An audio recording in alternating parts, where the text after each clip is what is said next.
Hello বন্ধুরা, দেখো আজকে নতুন একটা ব্লগ নিয়ে চলে এলাম তোমাদের সামনে। দেখো আজকে বানাবো বড়ুই আচার। কারা কারা ভালো পাও কমেন্ট করে কইও। আমার কাছে তো বড়ুই আচার খুবই ভালো লাগে।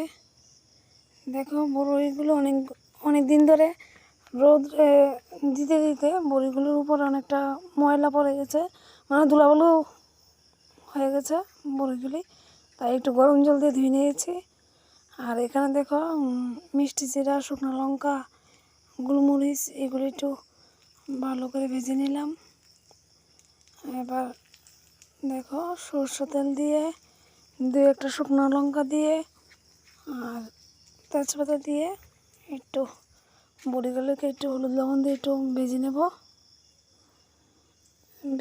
ভাজা আমার হয়ে গেছে, তো এবার একটু গুড়টা দিয়ে দেবো। গুড় দিয়ে বানিয়েছি আচার। দেখো আচার বানাতে এই গরমের মধ্যে আচার বানালাম। কথাই আছে না, গরমে গরম কাটে। এবার দেখো তো গুড়টা দিয়ে এ ফাঁকেই চলে এলাম আমরা রান্নাঘরে।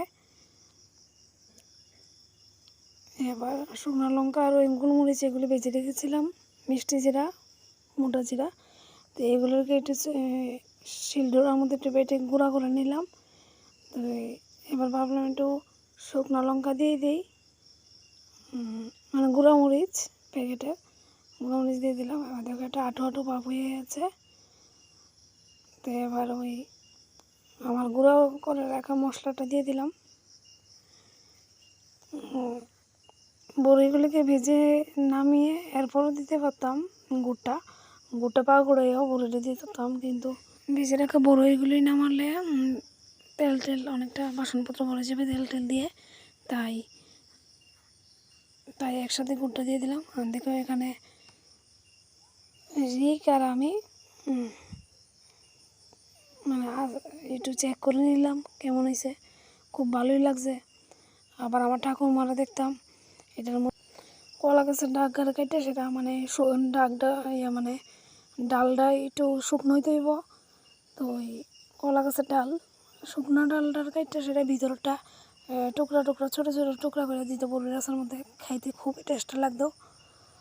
তো এই ছোটোবেলা খাইতাম ঠাম্মা যখন ছিল, আর এখন তো ঠাম্মা নেই। আর দেখো আমি শখ করে অনেক আচার বানাই, কিন্তু কত আচার দেওয়া পড়ে রয়েছে। তো এক বই মইছে বড়ির আচার, এরপরে দিই যা হয় না, মানে তারপরে কীটা করছে আরেকটা আচারের ডিব্বি খালি করছে। একটাতে একটা মানে দুইটার মধ্যে অর্ধেক আসলো, তো একটার মধ্যে সাইপা ঢুকাই দিছি, ঢুকাই সেটাতে আবার খালি করছে একটা ডিব্বা এবার লইলাম। এবার দাও সবটি আচারের বয়ম এবার সব রেখা সেটা এতটুকু রয়েছে।